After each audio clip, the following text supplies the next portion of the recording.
നിങ്ങൾ അറിഞ്ഞോ യുകെയിലെ പുതിയ വിസ നിയമങ്ങളെക്കുറിച്ച്? യുകെയിലെ നെറ്റ് മൈഗ്രേഷൻ കൂടുതലായ കാരണം തന്നെ അക്കോമഡേഷൻ്റെ കാര്യത്തിലും സോഷ്യൽ ഹെൽത്ത് കെയർ സിസ്റ്റത്തിൻ്റെ കാര്യത്തിലും ഒരുപാട് ബുദ്ധിമുട്ടുകൾ ജനങ്ങൾക്ക് അനുഭവിക്കേണ്ടി വന്ന സാഹചര്യത്തിലാണ് പുതിയ നിയമങ്ങൾ നടപ്പിലാക്കാൻ ഗവൺമെൻറ് തയ്യാറായത്. അതുകൊണ്ട് തന്നെ നെറ്റ് മൈഗ്രേഷൻ കുറയ്ക്കാനാണ് ഗവൺമെൻറ്റിൻ്റെ പുതിയ തീരുമാനം.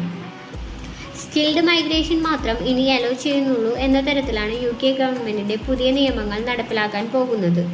ഇതിൻ്റെ ആദ്യപടി എന്നോണം സ്റ്റുഡൻറ് വിസയിൽ യുകെയിലേക്ക് എത്തുന്ന കുട്ടികൾക്ക് ഡിപ്പെൻഡൻസിനെ അലോ ചെയ്യുന്നില്ല എന്ന നിയമം ഓൾറെഡി വന്നു കഴിഞ്ഞതാണ്. അതിനുശേഷമാണ് ഇപ്പോൾ പുതിയ നിയമങ്ങൾ നടപ്പിലാക്കാൻ പോകുന്നത്. ഇപ്പോഴത്തെ സാഹചര്യത്തിൽ കെയർ വർക്കേഴ്സിനെ ഇനി ഡിപ്പെൻഡൻസിനെ യുകെയിലേക്ക് കൊണ്ടുപോകുക എന്നുള്ളത് വളരെ ബുദ്ധിമുട്ടുള്ള കാര്യമായി നിലനിൽക്കുന്നു. അതുമാത്രമല്ല, ആനുവൽ ഇൻകം വർദ്ധിപ്പിക്കുന്നതിലൂടെ തന്നെ സാധാരണ ജോലികളിൽ യുകെയിലേക്ക് എത്തിപ്പെടാനുള്ള ചാൻസ് വളരെ കുറവായിരിക്കും.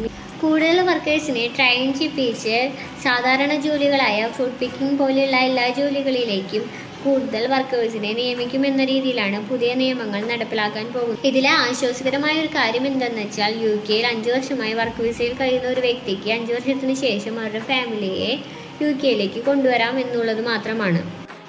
അതുമാത്രമല്ല, സ്റ്റുഡൻറ് വിസയിൽ ഇരിക്കുന്ന സ്റ്റുഡൻസിന് കോഴ്സ് കംപ്ലീറ്റ് ചെയ്യാതെ തന്നെ കെയർ വർക്കർ ജോലികൾ ഇനി ചെയ്യാൻ സാധിക്കില്ല എന്ന തരത്തിലാണ് നിയമങ്ങൾ വന്നിരിക്കുന്നത്.